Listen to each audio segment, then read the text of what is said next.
Hello everyone, welcome back to my channel, welcome to a brand new video. So এই ভিডিওতে আমি তোমাদের সাথে শেয়ার করব এই সুপার ইজি গ্ল্যাম কাট ক্রিজ আইসটা আমি কিভাবে ক্রিয়েট করেছি একটি মাত্র আইশ্যাডো প্যালেট দিয়ে। আমার চ্যানেলে যদি নতুন হয়ে থাকো তাহলে আমার পরিচয়টা দিয়ে রাখি।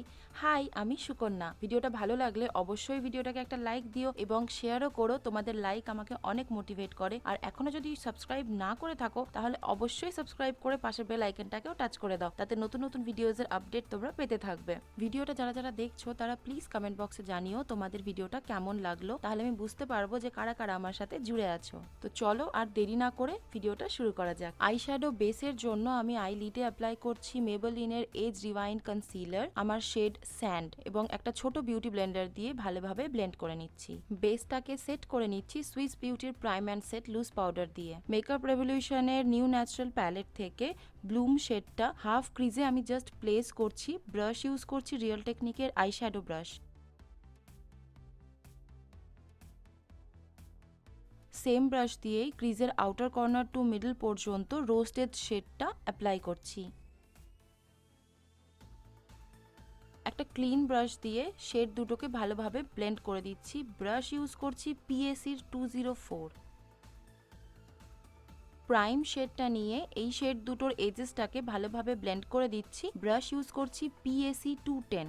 আমি এটা হাফ কাট ক্রিজ করছি, তো সেম কনসিলার নিয়েই ছোট একটা ফ্ল্যাট ব্রাশ দিয়ে আইলিডের ইনার কর্নার টু মিডল পর্যন্ত ক্রিজ লাইন বরাবর অ্যাপ্লাই করছি। খুব আস্তে আস্তে অ্যাপ্লাই করছি যাতে আউটার লাইনটা একটা রাউন্ড শেপ আসে।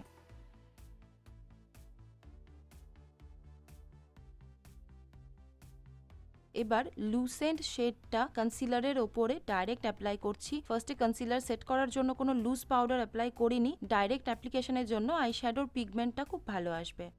আইলিডের আউটার কর্নারে রোস্টেড শেডটা অ্যাপ্লাই করছি, লুসেন্ট শেডটার সাথে একটু ব্লেন্ড করে দিচ্ছি। এবার স্কারলেট শেডটা নিয়ে একদম আউটার কর্নারে ল্যাশ লাইন এবং ক্রিজ বরাবর ভি শেপে অ্যাপ্লাই করছি।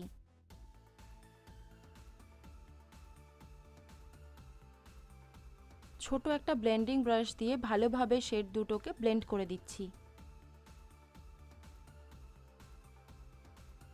আপার ল্যাশ লাইন ফিল করে নিচ্ছি কে বিউটি কাজল দিয়ে।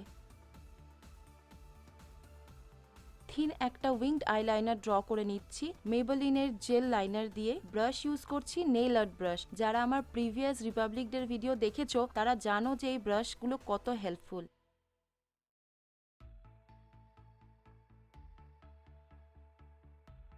ওয়াটার লাইন এবং লোয়ার ল্যাশ লাইনও সেম লাইনার দিয়েই ফিল করে নিচ্ছি। স্কারলেট শেডটা লোয়ার ল্যাশ লাইনের আউটার কর্নারে অ্যাপ্লাই করছি। ব্রাশ যেটা ইউজ করছি সেটা ছোট একটা ফ্ল্যাট ব্রাশ, এটা যে কোনো আইশ্যাডো প্যালেটেই ফ্রিতেই দেওয়া থাকে। সেম ব্রাশ দিয়েই লোয়ার ল্যাশ লাইনের মিডলে রোস্টেড শেডটা অ্যাপ্লাই করছি। একটা স্মাজ ব্রাশ দিয়ে ভালোভাবে দুটো শেডকে ব্লেন্ড করে দিচ্ছি।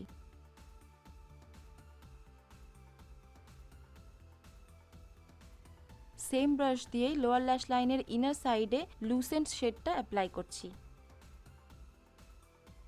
আইল্যাশটাকে ভালোভাবে কার্ল করে নিয়ে আপার এবং লোয়ার আইল্যাশে মেবেলিনের হাইপার কার্ল মাস্কারাটা অ্যাপ্লাই করছি। আইব্রাও এবং চোখের ইনার কর্নার আমি হাইলাইটার দিয়ে হাইলাইট করে নিচ্ছি।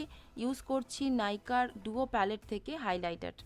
আইল্যাশটা আমি অফ ক্যামেরায় পরে নিয়েছি এবং যে আইল্যাশটা আমি পরেছি সেটা হচ্ছে সুইস বিউটির 3D স্টুডিও এফেক্ট ম্যালয়। সো এই হলো কমপ্লিট আই মেকআপ। একটা মাত্র আইশ্যাডো প্যালেট এবং মাত্র কয়েকটা আইশ্যাডো ব্রাশ দিয়েই আমি এই আই মেকআপটা ক্রিয়েট করেছি। আশা করি তোমাদের ভালো লেগেছে। আজকের মতো ভিডিও এখানেই শেষ। দেখা হবে নতুন নেক্সট কোনো ভিডিওতে। তোমাদের সাপোর্ট চাই, পাশে থেকো। সবাই খুব ভালো থেকো। Love you all, tata.